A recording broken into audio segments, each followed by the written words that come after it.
Carta de Paulo aos Romanos, capítulo 7, versículo 24. Miserável homem que sou, quem me livrará do corpo dessa morte? Esse texto de Paulo talvez seja um dos textos mais conhecidos.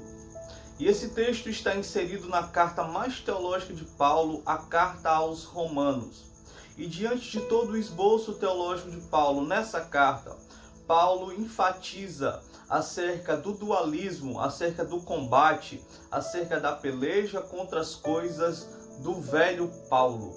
Paulo aqui reforça para os seus leitores que ainda assim, vivendo a nova vida em Cristo e as novidades dessa vida em Cristo, Paulo não está isento das duras provocações do pecado e do seu passado.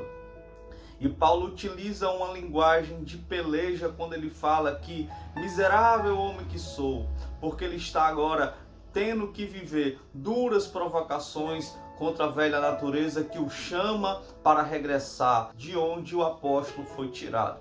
Mas o que me chama a atenção nesse texto, talvez é o que é a riqueza desse texto, é quando o apóstolo utiliza um termo empregado do julgamento dos piratas etruscos, quando Paulo fala o seguinte: quem me livrará do corpo dessa morte? E como eu disse, essa expressão não é original de Paulo. Essa expressão era empregada, era alugada, era emprestada da forma de julgamento que os piratas etruscos tinham contra os assassinos. Esses piratas pegavam o assassino e a forma punitiva, a forma julgativa, era pegar a própria vítima que foi assassinada pelo mesmo em forma já de decomposição, o cadáver já no estado de putrefação, e eles utilizavam um método que os romanos e o historiador Cícero chamava de necroforia. E o que é a necroforia? Necroforia é um termo composto por duas palavras, necros e foria. Necros, do grego ali, é cadáver. Foria, do verbo forel, significa trazer. Então, necroforia é trazer o cadáver. Então, literalmente, era o que acontecia. Eles pegavam o cadáver da vítima que foi assassinada e amarravam esse cadáver já no estado de putrefação, no estado de decomposição, ao seu assassino. E agora ele tinha que conviver nariz com nariz, boca a boca, testa a testa, queixo a queixo, peito a peito, braços a braços com aquele cadáver daquela vítima que foi assassinada pelo mesmo. Agora você imagina a cena. Ele não poderia se alimentar porque ele estava amarrado a um cadáver que ele mesmo foi o causador daquele assassinato. Ele não poderia beber água porque ele estava amarrado a um cadáver. E a razão era para que esse homem morresse por infecção. Você imagina no compasso em que aquele cadáver ia entrando na decomposição, ia entrando num processo de deteriorização, aquele homem agora tinha que ver vermes, ver agora aquele cadáver indo para o estado de putrefação, e era inevitável que aquele assassino não morresse por infecções mais cedo ou mais tarde.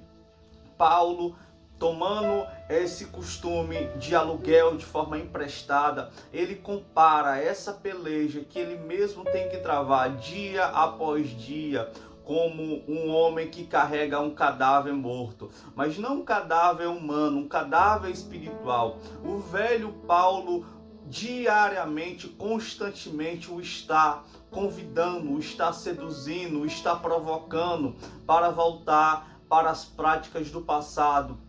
Era como se o apóstolo sentisse dia após dia o cheiro do velho Paulo, que ora fora deixada no passado, mas que ainda assim o está provocando, seduzindo, para a qualquer momento ele voltasse. Só que o que nos alegra é quando Paulo fala: agora estou crucificado com Cristo, como é que eu vou me soltar? Estou crucificado com Cristo, não vivo mais eu, mas Cristo é que vive em mim.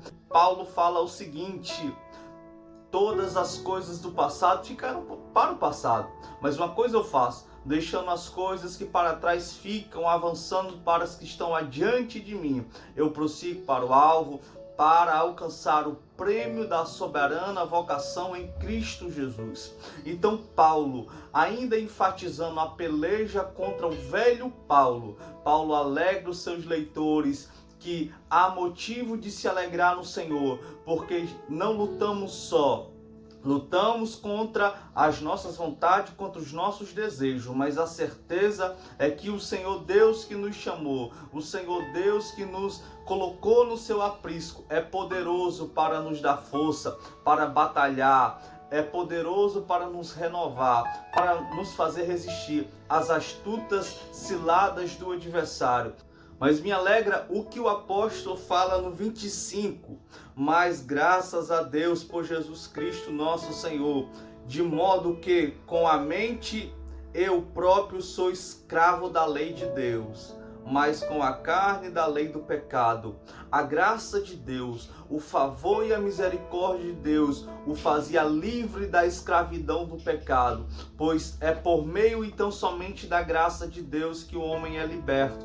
É por meio da misericórdia, da compaixão do Senhor que o homem é livre da escravidão do pecado.